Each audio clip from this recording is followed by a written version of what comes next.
Brad Pitt's refusal to remarry is not simply a byproduct of age or timing. It reflects a deeper recalibration of his emotional architecture after a decade marked by legal complexity, parental estrangement, and relentless public exposure. Though his bond with Ines de Ramon appears stable, even affectionate, the absence of future marital intent reveals more than personal preference. It highlights the lasting emotional costs of high-profile collapse. Brad is 61 now, an insider told Daily Mail, and he loves his life the way it is. He was deeply hurt by the divorce with Angelina, and his children don't want to be involved with him. The statement, blunt as it is, draws attention to the unspoken truth many overlook. The end of his marriage was not just legal, but also relational, especially with his children. Despite being one of the most photographed fathers in the early 2010s, Pitt today rarely, if ever, appears publicly with his children. Several have dropped Pitt from their names, most recently Vivienne Jolie, a move that captured headlines and reignited public debate about the internal fractures within the family. And while public perception often fluctuates between sympathy and scrutiny, what remains consistent is the silence, both from Pitt and the children themselves. This silence is not accidental. It reflects boundaries, broken trust, and perhaps years of emotional distance that no press appearance can instantly repair. Pitt has spoken vaguely about his role as a father in past interviews, but the tone is more reflective than declarative. He no longer attempts to control the narrative. Instead, he accepts its complexity. This context gives greater clarity to his current relationship with Ines de Ramon. While some critics view his refusal to remarry as a reluctance to commit, others see it as an evolution of maturity, an understanding that love does not require institutional validation, particularly when emotional restoration is ongoing. From a public relations standpoint, the reception to Pitt's new relationship has been mixed, but largely favorable. For many longtime fans, seeing the actor smile again, after years of legal disputes, custody headlines, and substance recovery, signals a return to emotional balance. His physical appearance has also contributed to the narrative. Slimmer, more relaxed, and sartorially consistent, Pitt presents an image of a man who is no longer running from pain, but carefully coexisting with it. Still, some segments of the public question the timing and tone of his reemergence. Why now? Why, after the legal finality of the Jolie divorce? Why with a partner 29 years younger? There are no definitive answers, but patterns suggest that Pitt's re-entry into public intimacy was neither sudden nor reactive. It followed a years-long process of internal recalibration, rehab, therapy, legal battles, and ultimately, release. The decision to live openly with de Ramon and to step onto red carpets with her appears not as a pivot towards spectacle, but a slow acceptance of visibility on his own terms. But within that visibility lies the most emotionally unresolved layer: his children. In particular, Knox Jolie-Pitt, now a teenager, remains a symbolic and literal bridge between Pitt's past and present. The only biological son of both Brad Pitt and Angelina Jolie, Knox carries the weight of that legacy in a unique way. Unlike older siblings who have reportedly distanced themselves from Pitt, Knox has largely stayed out of the press, neither publicly condemning nor defending his father. That ambiguity itself is telling. Observers often note the stark contrast between Pitt's affectionate public gestures with Ines and the near-total absence of interaction with his children. To some, it raises concern. To others, it signals boundaries being respected. Either way, the emotional cost is evident. Pitt may have found peace in his romantic life, but his identity as a father remains suspended in a kind of emotional purgatory, neither healed nor wholly severed. This, more than anything, seems to inform his current reluctance to remarry. It is not an indictment of love, nor a lack of commitment. Rather, it is an act of preservation, a decision made not in fear, but in recognition that intimacy does not always need to be institutionalized, especially when one's most formative relationships remain in delicate balance. For Ines de Ramon, this means loving a man who carries invisible wounds, and doing so without expectation of legal union. So far, she appears not only comfortable in this arrangement but grounded by it. She has entered Pitt's life without demanding reconstruction, and in doing so has perhaps given him the safest space he's had in years. As for public perception, the fascination with Pitt's private life continues. Not because of scandal, but because of the sheer relatability of his choices. Aging, loss, estrangement, second chances.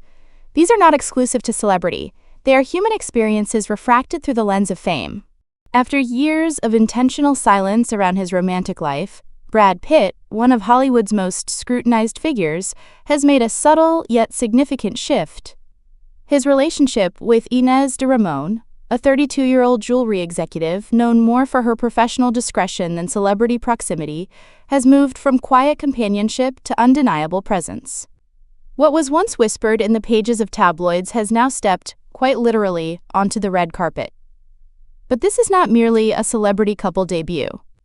It is, in many ways, a study in evolution, of personal boundaries, of public narrative, and of a man who, after years of legal battles and emotional turmoil, appears to be reclaiming not just love, but control. In July 2024, Pitt and de Ramon appeared side by side at the British Grand Prix, marking their first official public moment together.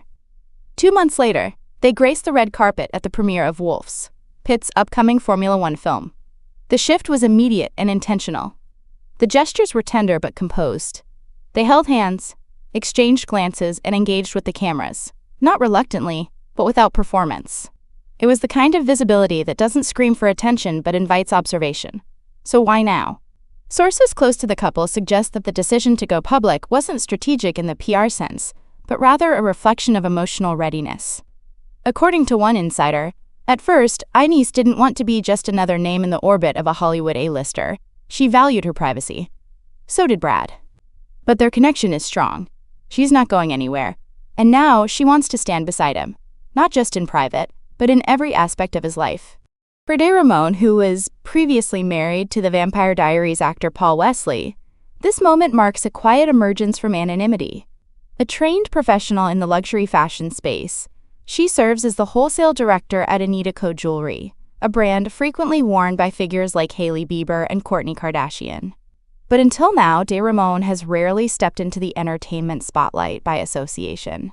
That has clearly changed. At the Wolf's premiere, her look was deliberate and powerful, a sheer backless top with a plunging neckline, paired with a feathered skirt cinched by a thick black belt.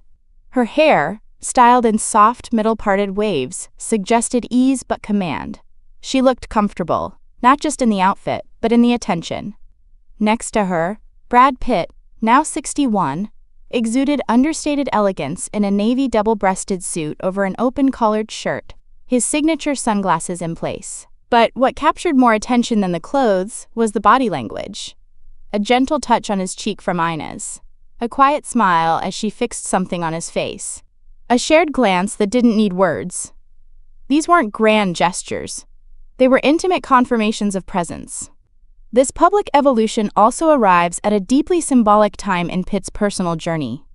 Just months earlier, he finalized his divorce from Angelina Jolie, a legal and emotional saga that spanned nearly 8 years. The drawn-out custody battles, sealed documents, and persistent media storms had all but defined his public identity throughout the 2010s. With the case now resolved, there is a sense, not of closure, but of space. Space to begin again, perhaps not in the eyes of the world, but within the frame of his own peace. In interviews, Pitt has been cautiously open about this new chapter. Speaking to GQ, he dismissed the idea that the public debut with de Ramon was calculated. "No, not calculated like that," he said.